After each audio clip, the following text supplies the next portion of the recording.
xamde cabdi axmed xamde kuweyn oo ka mid ahayd fanaaniintii lagu bilaabay kooxda xidigaha geeska ayaa hargeysa ka sheegtay inay guud ahaanba fankiisaga hadhay. xamdi waxa ay ku dhalatay magaalada hargeysa sanadkii 1993 bishiisii saddexaad.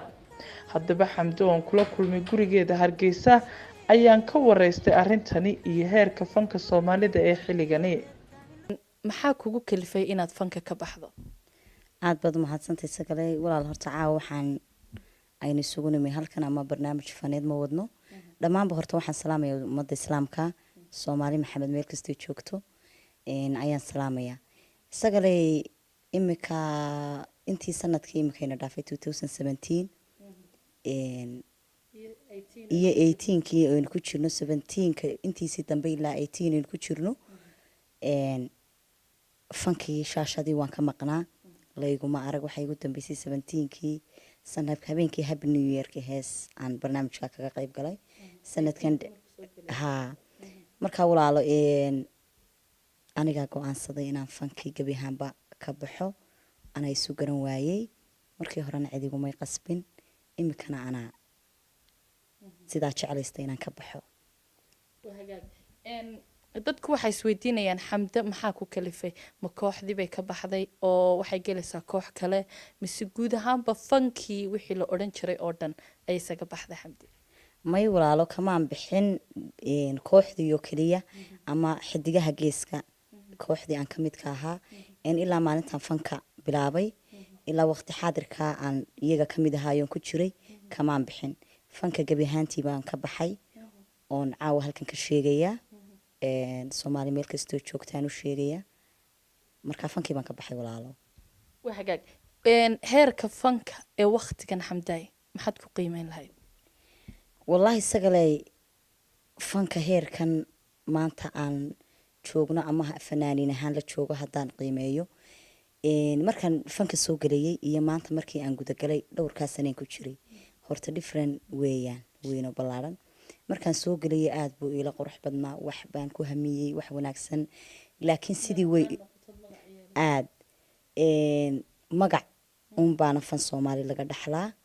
oo maanta xamda kuweyn ilmaha yar labada jirkaaye ama yacni madaxa la kacay ayaa garanaya magac baan ka dhaxlay aan oran karaa xamda kuweyn. marka walaalo waxaan ku qiyaasi la wallahi dad badan oo waxa jira aniga sideedoo kala caawa aan ama niyada ku haya qofba marun buu jeclaada ama fanka gala ilaahay soo hadeeya. waxaan aad ugu faraxsanahay anigoo daa'ir anigoo dhalinyara miirkayga qaba inaan caawa ilaahay gu guuleeyay inaan ka toobad keeno ama ku dhawaaqo ama social media ka sheego inaan ka baxay aad baan ugu faraxsanahay ilaahayna waan ugu mahadinaya. waa hagaag xamda fanka sidiisaba maxaa laga dhaxlaa ma laga taajiraa horta fanka gabigiisa? sagalay waad mahadsantahay walaalo kolley qofku fanaan hadduu yahay ma fanka Soomaalida mise dadka caalamka aynaan dee hiigsan karin. fanka Soomaalida magac ayaa laga dhaxlaa laakiin ma lagama dhaxlo waxaan tiyo oo laga samaystaana ma jirto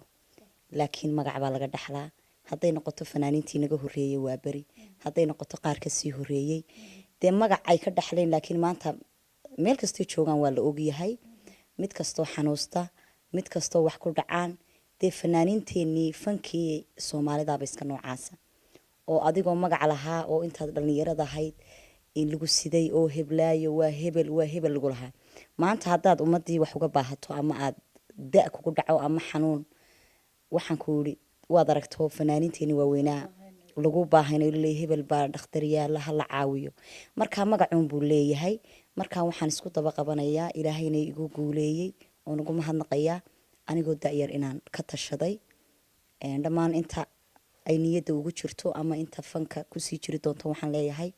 intaan wadkeena ama waqtigeena aynaan gaarin ka tabaabushaysta kulli way arkeen wuxuu yahay fanku dee uma uga sheekayn maayo. waa hagaag xamda ma jirtaa cid cadaadis kugu saartay oo gaara ma cid baa jirta kugu cadaadisay oo ku tiri fanka ka bax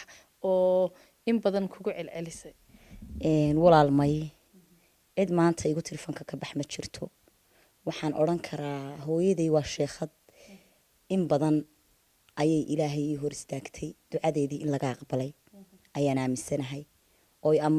ama hees soo tumayo ama xilli dambe socda ama anoo sii baxaya maalin oo waxaan soo laxmaynaya oo ilaahay hor taagnid in ilaahay waxaan baran aniguna ku qiyaasaya in ducadii hooyaday la aqbalay waana ku faraxsanay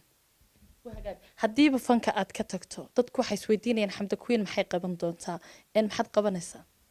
walaal haddaan fanka ka tegay kulley magac baan ka dhaxlay fanka waxaan rajeynayaa insha allah magacii xagga fanka iyo heesahan kusii wadila business baan ku bedelaya insha allah xamda gabagabada maxay tahay fariinta aad u gudbinayso bulshadii taageerayaashaadii soomaalidii ummadda muslimiinta aad baad u mahadsantay isagale dhammaanba horta intii taageeri jirtay markaan waqtigan fanka ku jiray waxaan leeyahay go-aanka anaa qaatay caawa inaad igu taageertaan khayrka inaad igu taageertaan waxaan anigu maanta habi ku ahay inaad khayrka igu garab istaagtaan iina ducaysaan saasaan odhan lahaa wahagaag xamda sida aad noo sheegtay ama aad ka dhawaajisay ama aynu wada ogsoonnahayba in badan ayaad shaashadaha ka maqnayd oo sida aad sheegtay aad shaashadaha ka maqnayd inkastoo aanad beryahaasi waxba tumin haddana waxaa jirta hees shalay toole lasoo geliyay youtube-ka oo baraha bulshada laga arkayay oo cusubood bks la qaadaysaan arintaasi sidee isku waafaqi laada isagale walaal heestan waxaan ku qaadnay jabuuti aniga iyo maxamed siciid bike waqti aanu joognay jabuuti sanadkii hore bishiisii 11 ayaa heestaa la tumay isaguna waqtigaa kooxda khilaaf baa jiro uu ka baxay heestii sidii bay dhulka u taalay aniguba waxun baan ku war helay anoon ogeyn cid soo gelisay iyadoo social media dhex socota markaa laftirkayguna maan wargelin oo waqti xaadirkii anoon shaacin oo isla sheeg waqtigaad fanka ka baxayso iyo heestaydii baa kulantay taasaan igu kaliftay inaan caawa duubo heestaasi maaha sanadkan iyo waqtigan aan fadhiyay toona waxa weeyaan 2017 bishiisii 11 anagoo bk jabuuti joogna ayaan halkaa heestaa ku duubnay mana aha wax cusub anoon ogeyna waa la soo geliyay youtube-ka walaalo markaasaasay ku baxday ta kale waxaan ka codsaday axmed weli ibraahim furunle walaalkay heeso kale oo dhowra oo iga hayay oo keligeeya inuu dhulka dhigo oon dib loo soo saarin ama social media youtube-ka lasoo gelin insha allah taasaan isagana ka codsaday waxaa kaloo aan ka codsanayaa dhammaanba qolooyinkan leh websaytada ama youtube-yada sameeya sida heesahoo kale lagu rido kuwaygii hore kolley way ka buuxaan oo dee caawa haddaan isdhaahda midh iyo 2 iyo 3 ka saar suuroobi mayso waxaan ka codsanayaa dadka isticmaala youtube-ka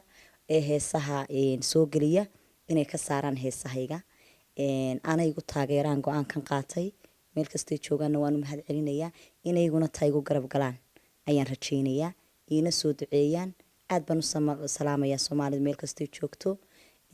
kooxdaydii xidigaha geeska oon wanaag badan iyo waqti badan soo wada shaqaynay ayaan iyagana aada u salaamayaa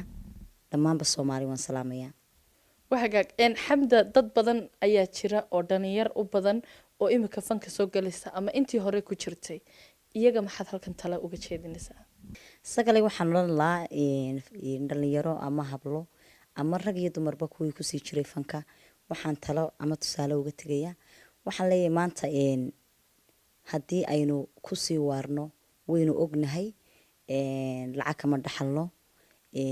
wax kama qabsano fanka soomaalida waa iska sida hooyaday baan xasuustaa mar walba iga odhan jirtay